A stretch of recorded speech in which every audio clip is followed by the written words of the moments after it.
Hello, good day everyone. Are you interested in speeding up or slowing down a video clip using Kdenlive? This short video will demonstrate how to actually achieve that. Here we have a video clip that was uploaded and we have it already in workspace. Here we have the video file and here is the audio file, and then this is where we can manipulate and try to edit the video.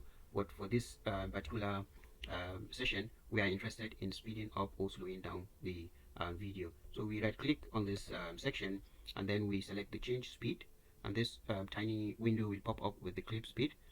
The default setting of this video is at 100% and the duration is 26 minutes.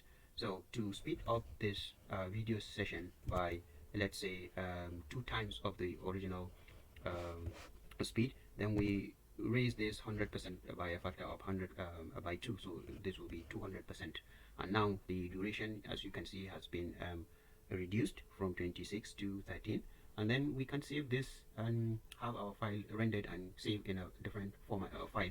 Similarly, we can decrease the video clip by changing this default value of 100% to say 50%. So this is going to be quite slow, very slow, and the timing has increased from 26, as you can see, to 53%. And to revert back to the raw the original duration and the original speed, we just type the 100%. So to conclude this example, let's say we are interested in speeding up the video by 150%.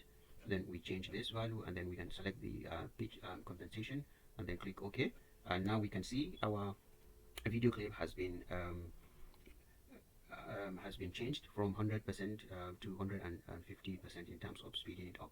Now we can render it and save the file to the video to a file. So we go to project, then click render, or you can hit control and return to bring out this window. So here we can change we can set different values here, but I'm leaving it under the default setting here, and here we can change the actual path where the file will be saved, and then we can click render to file and the file will be saved to a new location or with the name that we assigned to it.